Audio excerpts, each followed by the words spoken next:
Diputada Loreiro, buen día. Facundo Pérez Toro, Marcela Andrade, del equipo periodístico de Radio Vanguardia desde Caleta Olivia la saluda. ¿Cómo Se los anda? escucha muy bien, ahí se escucha mejor. ¿Cómo andan todos? Saludos Bien, para Muy todos. bien. bien, ¿cómo No le va? arranquemos con el pie izquierdo, diputada, por Por favor. favor, se lo A pido ver por si favor. ahí nos está escuchando No, mejor. no, A ver. ahí escucho perfecto. Ahora No, sí, no, no. Buenísimo, bienvenido. buenísimo. Habíamos tenido la posibilidad la semana pasada de dialogar un poco con el diputado Aberastain, diputado por municipio de Puerto Deseado, pero queríamos conocer de parte de su voz un poco cuál es la impronta que tiene este proyecto de protección escolar que no ha escapado tampoco, como aquel que se le referenciaba en torno al presentismo, a la polémica, más que nada de parte del sector gremial. ¿Cuál es el objeto de este proyecto, diputada? Vos sabés que después que subí el proyecto al Drive, después que lo trabajé, nosotros para trabajar un proyecto estamos bastante tiempo, ¿viste? Ujú. Recibimos muchísimas llamadas o reuniones de grupos de personas, en este caso de padres, ¿no? Con los Sí. cuales vamos trabajando distintos proyectos y distintos pedidos. Y Ujú. después que subí al Drive, recién ahí me siento con una de mis secretarias y le digo, ¿vos sabés que creo que esto lo van a tomar para otro lado? Y después cuando empezó a salir en el medio, que salía solamente el articulado, sin la fundamentación, me reía yo solo y decía, ¿viste que te dije, digo, que esto Ujú. iban a tomarlo para el lado que querían y no para el lado que era? ¿Pero por qué? Bueno, ¿Se la realidad, filtró el proyecto? Claro. sí, salió antes de que sea, una vez que pasa al Drive, donde lo pueden ver todos los diputados, ya es libre. La Ujú. realidad es que no es ético, porque, a ver, no sé si no será ético, si no correspondería al funcionamiento, Sí. pero yo recuerdo que siempre, años anteriores, he querido enterarme un solo proyecto de los diputados y salvo aquellos que tenían que ver con algún ajuste salarial, no salía ninguno. Ujú. En esta gestión de golpe salen todos los proyectos. Está fantástico igual, ¿eh? Ujú. Ojo, está fantástico que salgan, pero por lo menos que cuando pasen con la fundamentación, entonces uno puede agarrar y por lo menos mostrar cuál es el meollo de la situación, o por lo menos antes de salir a criticar, que te peguen un llamadito y te pregunten, y Ujú. entonces uno lo puede conversar, y no así a pegar por pegar o a matar por Ujú. matar, porque si no termina solamente en un cúmulo de agresión sin sentido, y Ujú. muchas veces sin significado, porque en definitiva no se entiende cuál termina siendo el significado. ¿Pero por qué no se entiende? Porque las voces que gritan son más fuertes. ¿En qué sentido? En que las voces que eligen acompañarte llega a un punto en que están tan cansadas de la agresión constante que ni siquiera salen a responder. Eso me pasa a mí, ¿viste? Yo me canso mucho de la agresión constante, de la agresión por agresión, y ya directamente hay momentos en que digo, bueno, ¿sabes qué? Te espero en comisión habla, bla, bla, decir lo que tengas que decir y después, si me das un ratito, te contesto, y Ujú. si no, bueno, te quedarás vos con tu pensamiento, porque es como que ya agota la agresión constante. Pero ¿Cuál es bueno, entonces, estamos. explicando para que no haya malas interpretaciones, cuál es el punto central, cuál es el detalle de la intención de este proyecto, diputada? Primero, nosotros tenemos una labor en este sentido que es defender, yo soy docente. Ujú. A mí se me juzgó mucho en este sentido porque lógicamente también formé parte de ese gremio, y también estuve en marchas, pero mi función real es proteger defender el interés superior del niño. Esa es mi función real. No se desconoce cómo afecta el contexto a un estudiante, a un niño cómo afecta el Ujú. contexto. Esto de las distracciones, las disociaciones que uno tiene ante un ambiente que ya de por sí adentro de un aula es ruidoso, Ujú. es muy diverso, muy heterogéneo. Tenemos adentro del aula distintos tipos de personalidades, Ujú. tenemos los chicos incluidos, tenemos chicos que por ahí no tienen diagnóstico, chicos que son simplemente niños o adolescentes y que necesitan de un ambiente sano. Nosotros mismos como docentes, una de las mayores enfermedades que tenemos es la enfermedad de la voz, por ejemplo. Ujú. No quiere decir esto que, a ver, yo no recuerdo, al menos en mi pueblo, y muy poco en Río Gallegos, que haya habido marchas enfrente de escuelas, ¿entendés? Entonces yo me pregunto, ¿cuál es el enojo? ¿Cuál es el enojo si simplemente lo que estoy tratando de hacer es proteger en un entorno cercano el trabajo de los niños? ¿Y a raíz de qué Por ahí, surge la propuesta, diputada? a raíz justamente de padres que se fueron acercando, planteando el tema. Nosotros mismos tenemos un proyecto en Cámara que se trata de espacios de entornos en calma, ¿no? Y hemos recibido para este proyecto notificaciones también de docentes especiales, de asociaciones. Ahora también estamos recibiendo, estoy por tomar contacto con asociaciones de padres de las eras, de chicos con autismo. Y la realidad es que a mí me pasa, por ejemplo, yo a veces estoy en Cámara y por ahí tenemos marchas. Nosotros somos adultos y sin embargo yo misma a veces pienso y me disocio en el ritmo y todo. No quiere decir que me moleste, digo que por ahí me pierdo en el sentido del trabajo que tengo que hacer porque estoy escuchando el afuera. Imagínate un niño, a eso estamos hablando, imagínate un niño. Por ahí escuché decir que estoy rompiendo las reglas constitucionales. Me leí el artículo 14 bis para ver, me lo leí, me lo releí, dije, tan mal recuerdo el artículo 14 bis que estoy perdiendo algo, estoy saliendo del eje. Y el artículo 14 bis te dice, claro, tenés derecho a huelga, yo no te estoy diciendo que no podés hacer huelga. Tenés derecho a la protesta. Ahora, o sea, no está implícito que tenés derecho a la protesta. La huelga de por sí te dice que tenés distintas formas de protesta. Ahora, todas las protestas son necesariamente enfrente de una escuela o en cercanías de una escuela en horario escolar. Se supone que si hay huelga, uno espera en su imaginario que la huelga esté acompañada en un 100%. Entonces, en teoría, esos días que habría huelga, no habría niños en las escuelas. ¿No es cierto? O ¿Y sea, si la protesta fuera por parte de los alumnos, de los chicos? es que los chicos, ahí volvemos a lo mismo, porque justamente me tocaron el tema la semana pasada, el tema de pico truncado, y yo decía, no, porque yo sabía lo del frazadazo, sabía que habían ido a hacer la marcha enfrente del hotel, me miraba los horarios, sabía que la directora también creo que los había acompañado, pero, y ahí vuelvo a hacer una referencia.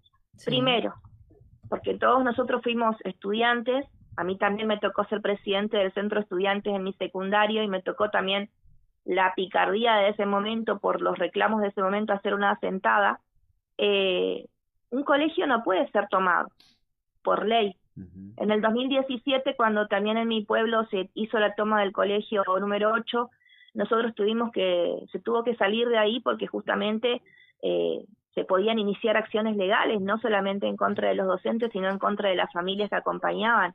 Y fue una tomada bastante importante porque había familias con sus hijos y todo. Y se tuvo que levantar esa medida porque hay una ley, inclusive, donde se inician las acciones legales y bueno, y había que afrontarlas.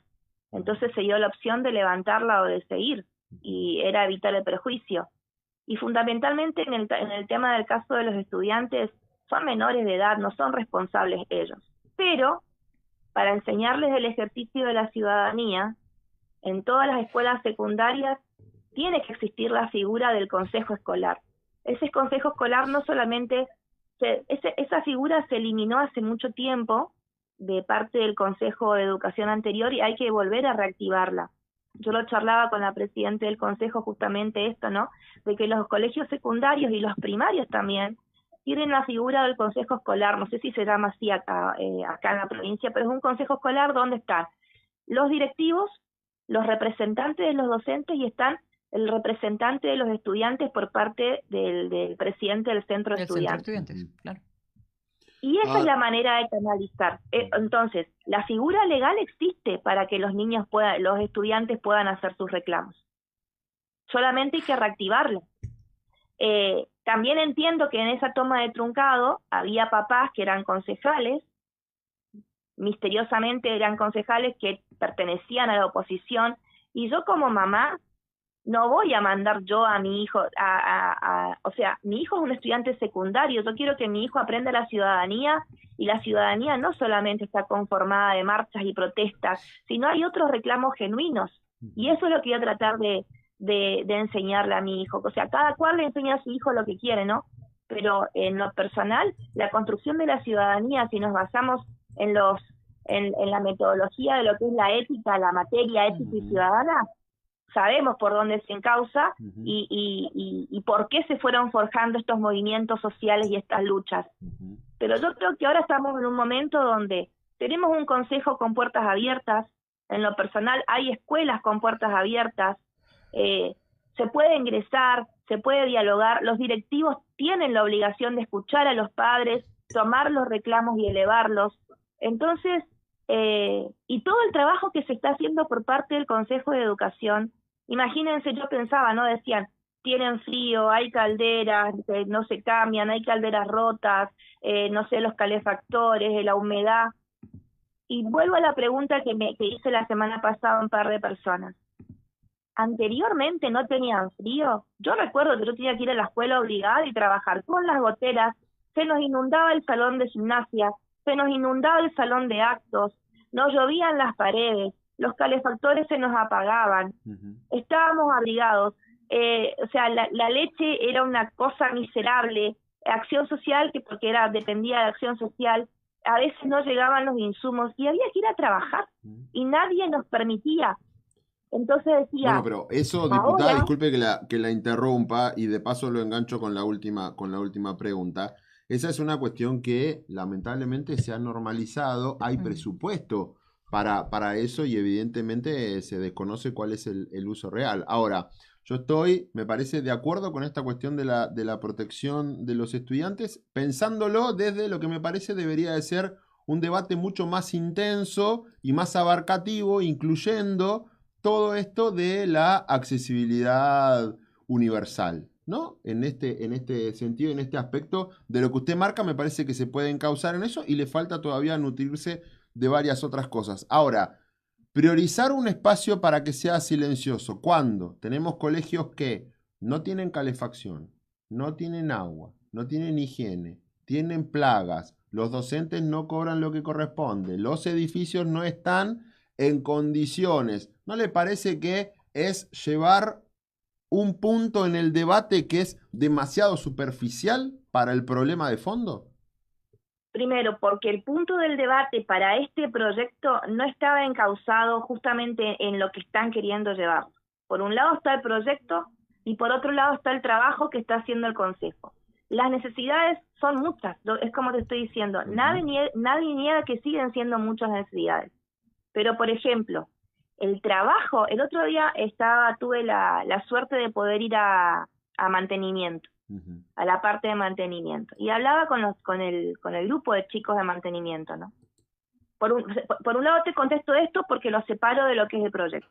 Y me decían los chicos de mantenimiento que es la primera vez en años que realmente están viendo que la plata de los expedientes está yendo a las escuelas. Y es la primera vez en años que ellos, como personal de mantenimiento, están trabajando desmedidamente y todos los días, porque inclusive trabajan en ocasiones sábados y domingos. La arquitecta misma del Consejo de Educación dice que es increíble cómo ahora esos expedientes están siendo realmente trabajados y puestos en práctica. Lo que quiere decir, y esto lo charlé con la presidenta que me comentaba, que del año 2023 tiene más de 60 expedientes que se hicieron, que se pagó, salió la plata y sin embargo no llegó nada a las escuelas, solamente del 2023. Después tenemos otro problema, se compraron muchísimas calderas, pero muchísimas, y salen las fotos de que llegan, pero cuando van a las escuelas no se encuentran solamente con que tienen que poner la caldera y ya la ponen y ya entra en funcionamiento. Hay un montón de instituciones que requieren no solamente de que se instale, sino de que, no te voy a hablar en términos técnicos porque la única palabra técnica que conozco de eso es la palabra singuería, el resto no, pero tiene que cambiar todas las instalaciones, porque están todas podridas de años, el sarro. Por ejemplo, el otro día me explicaban el tema de las calderas de agua, que tienen que usarse con agua destilada. Y sin embargo, el haber hecho todo el sarro que se fue acumulando porque no fueron tratadas con el mantenimiento correspondiente, todas las cañerías que tienen que modificar y cambiar, o sea, es un trabajo enorme el que se está haciendo. Eso no lo podemos desconocer. Pero ese es el punto de vista, diputada, ese es el punto de vista del Consejo Provincial de Educación. Si usted habla con los docentes, estén o no afiliados, y con el gremio, y con los padres de los estudiantes que llevan a sus hijos a los diferentes establecimientos educativos, la situación problemática es mucho más grande que lo bueno de un expediente y que el presupuesto se esté ejecutando como corresponde. Independientemente de lo que es la gestión actual, hay un problema latente en donde aparece una iniciativa que, incluso desde el gremio, apunta más a cercenar la posibilidad de manifestación que a garantizar, proteger y demás, que es como lo que reza el espíritu que usted nos contaba de la iniciativa. Pero vos te parece que, yo pregunto, ¿no? Y esto no es solamente para el gremio docente, pero yo creo que en este caso cada uno está mirando su quintita pensando de qué manera el otro está atacando a uno, o pensando de qué manera el otro ataca, pero en definitiva ninguno termina mirando la protección real. A mí me parece eso, que justificar en esto diciendo que cercenar el sentido de la protesta. Yo veo, por ejemplo, que el Consejo siempre se reúne con ellos tienen los vocales, ¿no? Los vocales públicos, los vocales privados, tiene el vocal por los padres. Todas las semanas o semanas de por medio veo que se reúnen y conversan y que ese es el momento. Tengo entendido que la vocal por los padres presenta los reclamos, tengo entendido que la presidenta del consejo, o en su caso cuando no está la presidenta y está el vocal por el ejecutivo, les da las respuestas, le da el detalle de las escuelas que se van arreglando. Los chicos del mantenimiento tienen un pizarrón que cuando inició el periodo 2024 era una cosa que no alcanzaba ese pizarrón. Es más, las mismas noticias, el otro día miraba una noticia donde publicaban las escuelas que estaban en mal estado o que seguían en mal estado, que le faltaban cosas, y vi cómo esa misma lista estaba disminuyendo, o sea que los mismos medios están viendo que un listado enorme de escuelas del año 2024 ahora ha disminuido a menos de la mitad. Nadie te dice que está todo terminado, pero tampoco podemos negar el trabajo. Y sí pienso que encontraron en este proyecto la mejor forma de confrontar cuando durante todo el año han tenido, justamente están teniendo las respuestas, han acordado paritarias, nadie dice que las paritarias son suficientes, pero a ver, yo te hago analógicamente mi situación en el 2023. Yo terminé diciembre del 2023 cobrando en 3 cargos, porque tenía 2 cargos y 12 horas en excepción. Creo que llegaba a 530.000 pesos en el 2023.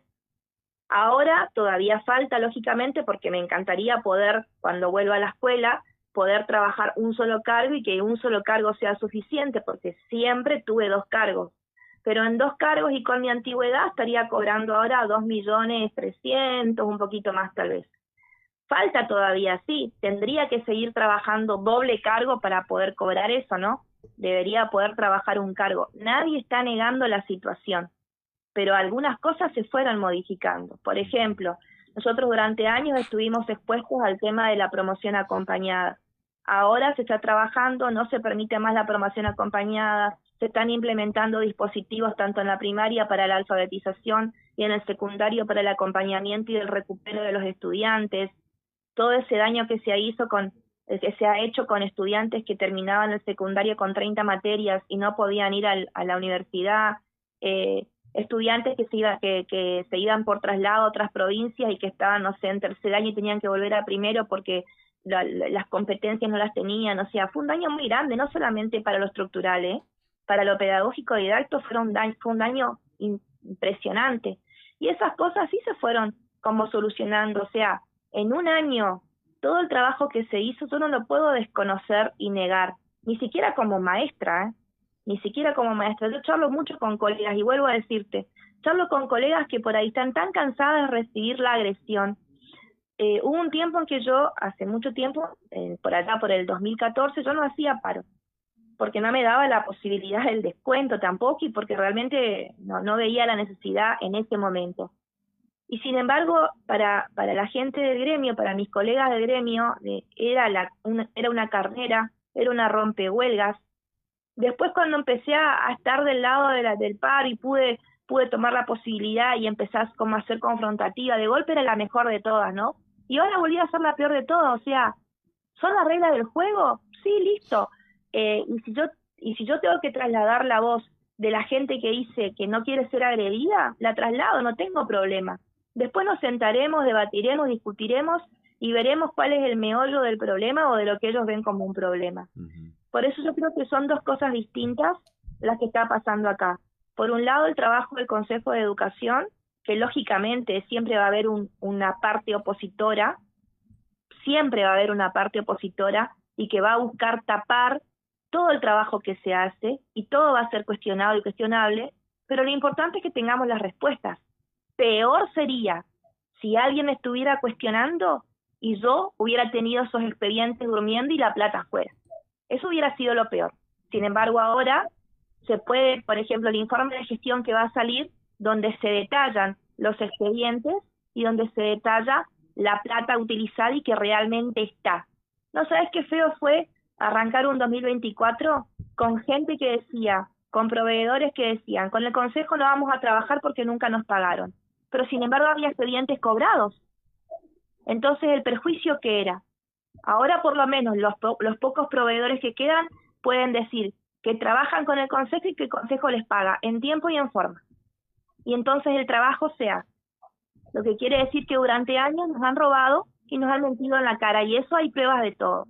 Después dicen, ¿por qué no van a la justicia? Se está yendo a la justicia, pero también tienen que entender que el ir a la justicia no implica que yo puedo salir a hablar y a denunciar en las redes, fulano de tal hizo esto, no, porque la justicia tiene un circuito y nosotros no tendríamos ética si salimos a exponer a esas personas antes que la justicia dictamine.